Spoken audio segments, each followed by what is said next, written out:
Assalamualaikum warahmatullahi wabarakatuh. Salam sejahtera untuk kita semua. Shalom, Om Swastiastu, Namo Buddhaya, dan salam kebajikan. Nama saya Sabrina Deni Almas, mahasiswa TPHP UGM Angkatan 2020, dan pada kesempatan kali ini saya akan mempresentasikan hasil review jurnal yang berjudul Effect of Different Cooking Methods on Minerals, Vitamins, and Nutritional Quality Indices of Kutum Roach yang ditulis oleh Hidayat Hosseini et al. Pada tahun 2014.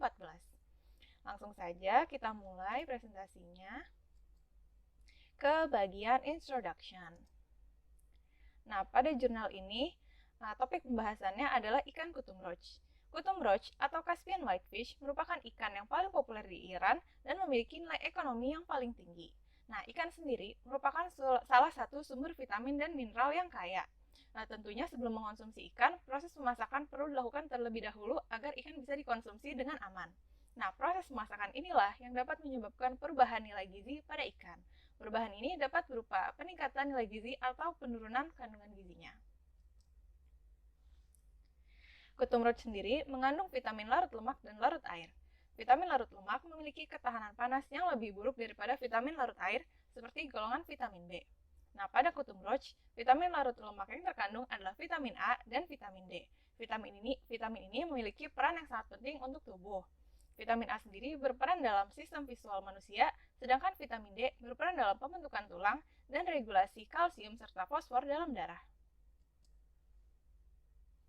Selanjutnya, untuk vitamin larut air yang terkandung, meliputi vitamin B1 dan vitamin B3.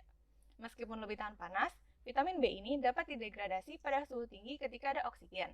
Antara vitamin B1 dan B3, yang lebih rentan terhadap degradasi karena panas adalah vitamin B1. Nah, dibandingkan daging sapi, ikan itu memiliki kandungan vitamin B1 yang lebih rendah, tetapi ikan tetap merupakan sumber vitamin B3 yang baik. Kekurangan vitamin-vitamin ini dapat mengakibatkan dampak yang buruk bagi kesehatan. Misalnya, kekurangan vitamin B1 dapat mengakibatkan penyakit biri-biri dan Wernicke-Korsakoff syndrome. Sedangkan kekurangan vitamin B3 dapat menyebabkan penyakit pellagra. Nah, sekarang kita lanjut ke mineral yang terkandung. Nah, dalam kutum roach terkandung 5 makroelements dan 4 trace elements. 5 makroelements ini meliputi natrium, kalsium, magnesium, kalium, dan fosfor. Sedangkan trace elements-nya mengandung ferrum atau besi, kuprum atau tembaga, mangan, dan zinc. Nah, sedangkan tujuan dari penelitian ini adalah untuk mengetahui kandungan vitamin dan mineral dalam kutum roach mentah dan kutum roach yang dimasak dalam beberapa metode. Sekarang kita lanjut ke materials dan methods. Nah, yang pertama ada persiapan sampel. Kutum roach dibeli sebanyak 50 buah dengan berat 1-1,2 kg dari pasar lokal di Nur, Iran. Nah, dari pasar ini dibawa ke laboratorium itu hanya dalam jangka waktu 1 jam untuk menjaga kesegaran sampel. Kemudian, kepala, sisik, dan jeroan ikan dibuang dan 50 ikan tersebut dibagi menjadi 5 kelompok, di mana masing-masing kelompok mengandung 10 ikan. Dengan rincian, kelompok 1 tidak diberi perlakuan apa-apa atau raw dan merupakan kontrol. Kelompok 2 dimasak di dalam oven dengan suhu 180 derajat Celcius selama 30 menit atau bake. Kelompok 3 direbus dalam air selama 5 menit atau boiled. Kelompok 4 dimasak di microwave oven dengan frekuensi 2450 MHz selama 15 menit atau microwave. Dan kelompok 5 digoreng dalam minyak pada suhu 150 derajat Celcius selama 15 menit atau fried. Setelah dimasak, kulit dan tulang belakang pada sampel dibuang. Sampel pada tiap kelompok dihomogenisasi menggunakan food blender dan didistribusi ke dalam 3 batch untuk diukur kandungan nutrisinya.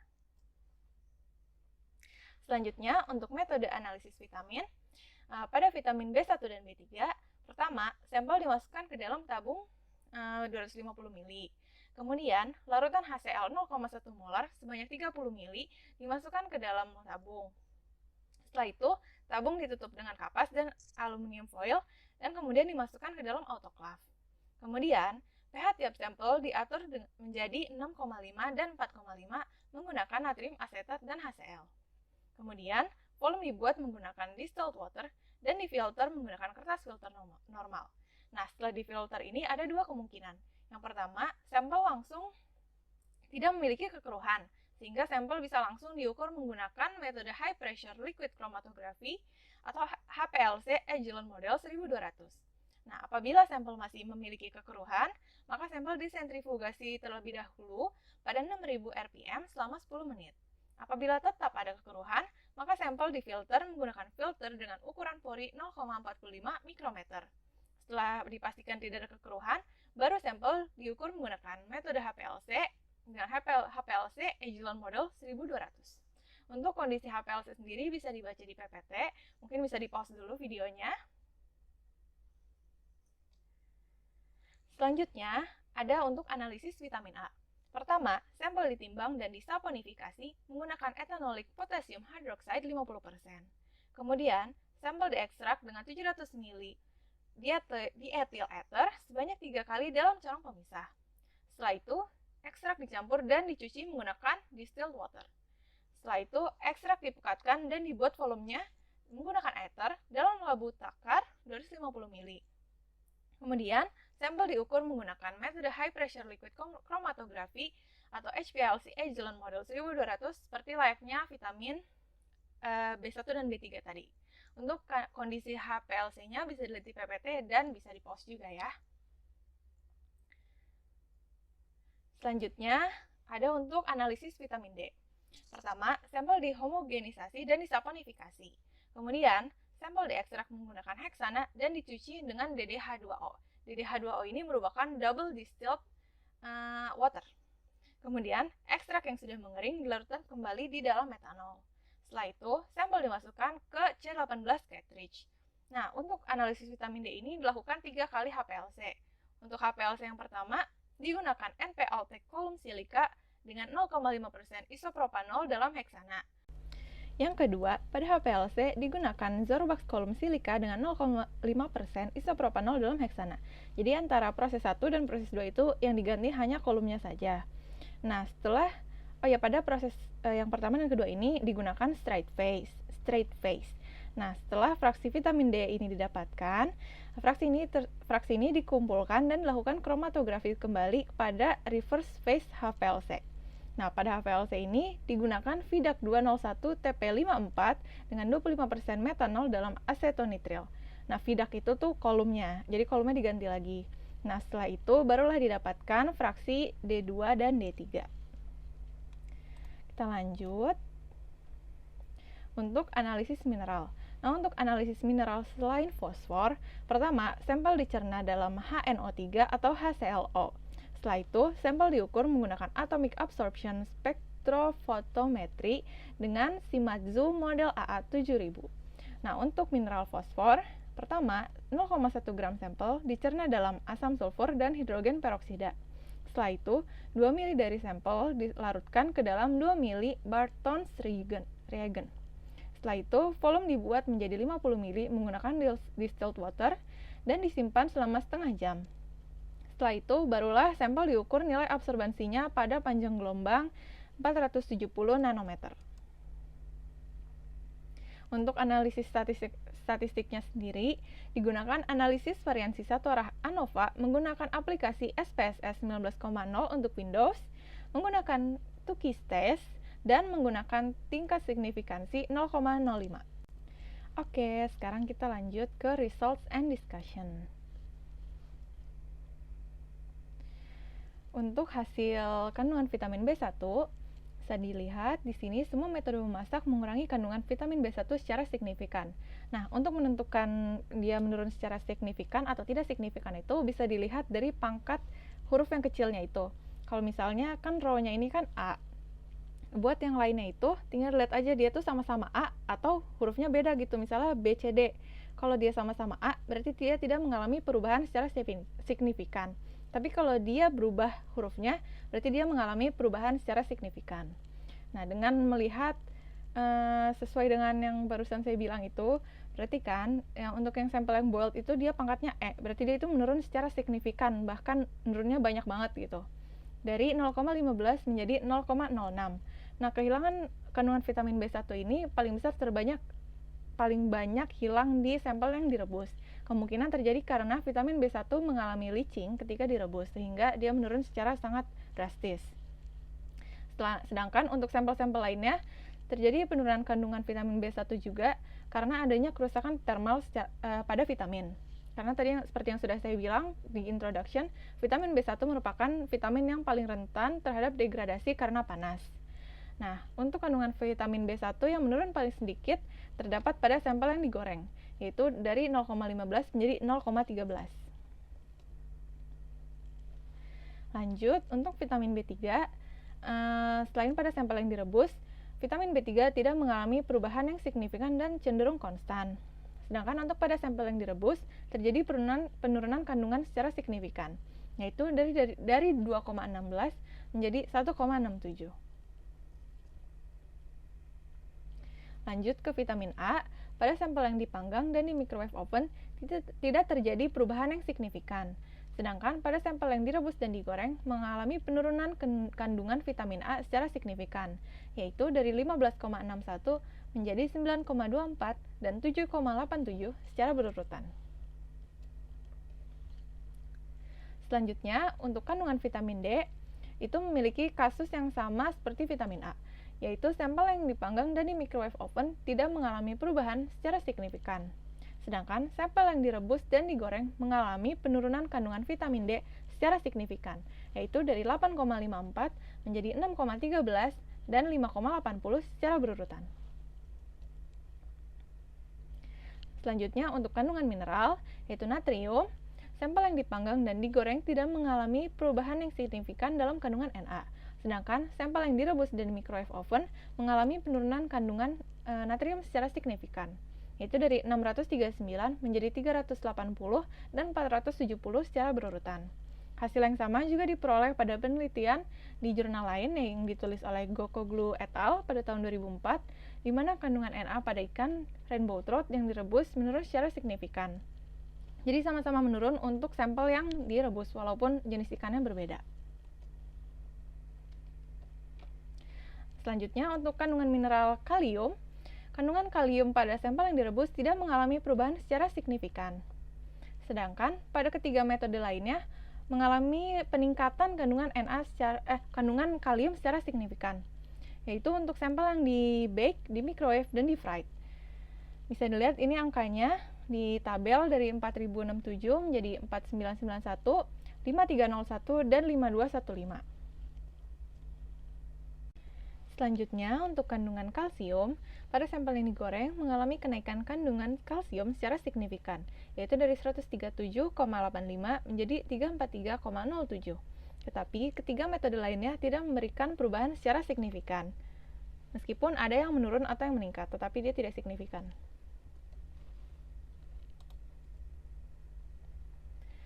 Selanjutnya, untuk kandungan magnesium, sampel yang dipanggang mengalami kenaikan kandungan magnesium secara signifikan, yaitu dari 211,54 menjadi 241,54. Tetapi, ketiga metode lainnya tidak memberikan perubahan secara signifikan. Nah, hasil ini berbeda dengan yang diperoleh oleh jurnal lainnya, yaitu jurnal yang ditulis oleh Gokoglu et al. Pada tahun 2004, di mana sampel rainbow trout yang dipanggang, digoreng, dan direbus mengalami penurunan kandungan magnesium secara signifikan. Jadi pada jurnal ini kandungan magnesiumnya meningkat, tapi pada jurnal lainnya kandungan magnesiumnya menurun. Selanjutnya, untuk kandungan fosfor, sampel yang direbus mengalami penurunan kandungan fosfor secara signifikan, yaitu dari 3211 menjadi 2344. Tetapi, ketiga metode lainnya tidak memberikan perubahan secara signifikan. Selanjutnya, untuk kandungan ferrum, keempat metode memasak menurunkan kandungan ferrum pada sampel secara signifikan, yaitu dari 8,81 menjadi 4,32, 4,24, 5,45, dan 6,20. Sampel yang dipanggang dan direbus mengalami penurunan kandungan ferrum yang paling banyak. Bisa dilihat di tabelnya angkanya. Nah, hasil yang diperoleh pada jurnal ini berbeda dengan yang diperoleh di jurnal lain. Yang pertama, pada jurnal Gokoglu et al., kandungan ferrum pada ikan tidak mengalami perubahan yang signifikan pada semua metode memasak.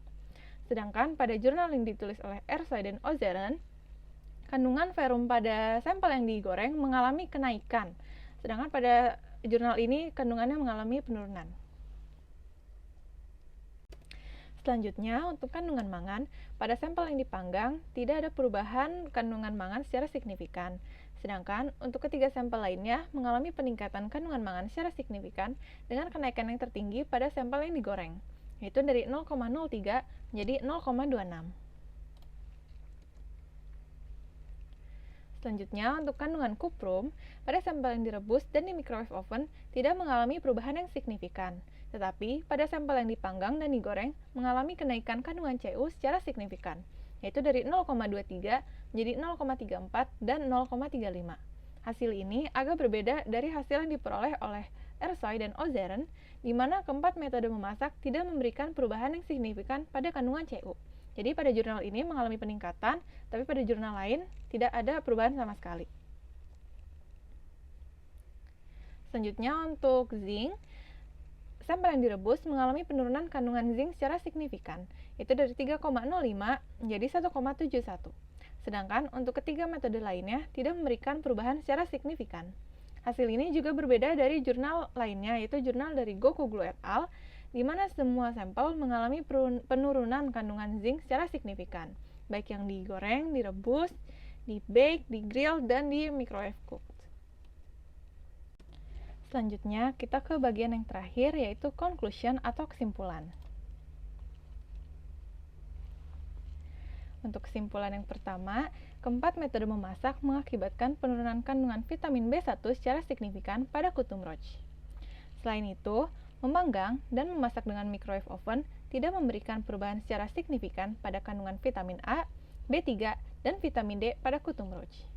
Kemudian, dalam penelitian ini, memanggang dan memasak dengan microwave oven menunjukkan hanya sedikit atau bahkan tidak ada perubahan pada kandungan vitamin dan mineral. Kemudian, merebus mengakibatkan penurunan kandungan secara signifikan pada vitamin dan beberapa mineral. Vitamin yang mengalami penurunan kandungan meliputi vitamin B1, B3, A, dan D. Sedangkan mineral yang mengalami penurunan kandungan meliputi natrium, kalium, fosfor, zinc, dan ferrum. Yang terakhir, dengan memperhitungkan kandungan vitamin dan mineral pada sampel yang sudah dimasak, dapat disimpulkan bahwa memanggang adalah metode memasak yang paling baik untuk Kutum Roach dan mungkin untuk beberapa spesies lainnya. Jadi, kalau teman-teman mau memakan Kutum Roach atau ikan-ikan lainnya mungkin disarankan menurut penelitian dari jurnal ini untuk ikannya dimasak dengan metode dipanggang agar bisa mempertahankan kandungan vitamin dan mineral di dalam ikan tersebut. Ini untuk referensinya, disclaimer aja, referensi ini hanya yang dipakai di PPT ini, sedangkan untuk di jurnalnya itu lebih lengkap lagi dan bisa dicek sendiri di jurnalnya. Ini untuk image source dari ikan yang di awal tadi. Oke, sekarang kita lanjut ke sesi tanya jawab ya. Jadi kita udah ada 4 pertanyaan, langsung aja kita ke pertanyaan pertama. Yaitu, mengapa vitamin A dan D banyak hilang ketika perebusan padahal vitamin A dan D itu larut lemak? Oke, jadi kita bahas satu-satu dulu ya. Nah, vitamin A itu kan dia bersifat stabil pada kondisi inert atmosfer kan? Tetapi vitamin A ini mudah kehilangan aktivitasnya ketika dipanaskan dalam kondisi yang terdapat oksigen, terutama dengan suhu tinggi. Nah, air yang dipakai buat ngerebus itu kan ada oksigen terlarut di dalamnya. Terus suhu perebusan itu kan bisa mencapai 100 derajat Celcius ya, dimana itu kan termasuk tinggi. Nah, kedua faktor ini bisa mengakibatkan penurunan kandungan vitamin A meskipun vitamin A itu termasuk vitamin larut lemak. Nah, kalau untuk yang vitamin D itu, in general itu stabilitas vitamin D itu tergolong tinggi, tetapi vitamin D itu sensitif terhadap oksigen, cahaya, dan panas. Nah, kemungkinan nih oksigen yang terlarut di dalam air rebusan itu bisa mengakibatkan vitamin D turun, panasnya juga sama kayak vitamin A tadi. Nah, selain itu ada juga penelitian yang menunjukkan bahwa kandungan lemak pada bahan merupakan faktor krusial yang dapat mempengaruhi retensi vitamin. Nah, kalau bahan itu kandungan lemaknya tinggi, maka tingkat kehilangan vitamin D itu juga akan meningkat. Karena vitamin D itu bisa menetes keluar dari sampel atau dripping out. Kutum Roach sendiri itu merupakan ikan dengan kandungan lemak yang cukup tinggi, sehingga kemungkinan dripping out itu bisa terjadi. Lanjut ke pertanyaan kedua, yaitu pada metode, sampel harus dihilangkan kekeruhannya dengan beberapa metode sebelum metode HPLC. Mengapa HPLC tidak boleh keruh? Sebenarnya jawabannya cukup simpel aja. Nah, kalau sampelnya keruh itu, interpretasi kromatogramnya akan terganggu dan partikel-partikel di dalam sampel tersebut akan menyumbat kolom. Nah, kalau kolomnya tersumbat, nanti data yang diperoleh itu nggak sesuai dengan keadaan yang sebenarnya. Misalnya di sampel itu kandungan vitamin D-nya 20 mg, tapi karena sampelnya keruh, kolomnya jadi tersumbat kan, terus dia jadi nggak sensitif, ngedeteksinya salah, sehingga bisa aja yang kedeteksi itu cuman 10 mg gitu. Jadi harus dipastikan sampel yang dipakai itu jernih, nggak keruh, dan nggak ada endapannya. Pertanyaan ketiga, mengapa vitamin B1 paling sedikit menurun pada sampel yang digoreng? Oke, jadi kemungkinan pertama itu, vitamin B1 itu kan vitamin yang larut air nih. Jadi kalau digoreng dalam minyak itu, kemungkinan larutnya lebih kecil daripada kalau kontak langsung dengan air. Nah, selain itu, vitamin B1 itu kan juga rentan terhadap pH alkali kan. Contohnya pH alkali itu kayak di air rebusan gitu, pH-nya alkali. Nah, kalau digoreng itu kan dia nggak berada dalam kondisi alkali, cuman kena panas aja gitu. Nah, kalau dibandingin sama yang direbus itu, sampel yang direbus itu menurunnya jauh lebih banyak, karena vitamin B1 itu akan larut di air rebusannya, ditambah kemungkinan air rebusan itu memiliki pH alkali, jadi makin banyak gitu vitamin B1 yang turunnya.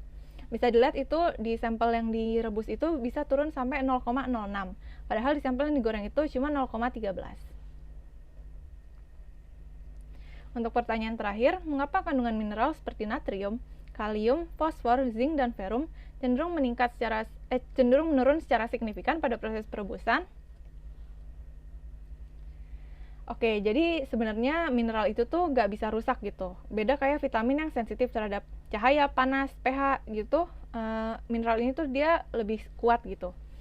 Nah, jadi penurunan mineral pada kasus ini tuh bukan kerusakan, tapi lebih ke kehilangan. Nah, kehilangan mineral sendiri ini umumnya terjadi karena kontak dengan air nih. Salah satunya direbus kan. Nah, kemungkinan besar mineral-mineral ini yang ada di bahan mengalami leaching akibat perebusan, sehingga mineral yang ada di ikan itu akan pindah ke air perebusannya. Ini referensi untuk jawaban saya barusan. Mungkin ada yang penasaran, pengen research lebih lanjut. Dan ini sumber buat foto-foto tadi. Oke, sekian presentasi dan diskusi dari saya. Mohon maaf apabila ada kesalahan. Semoga menjawab pertanyaan-pertanyaan teman-teman semua. Billahi taufiq wal hidayah. Wassalamualaikum warahmatullahi wabarakatuh.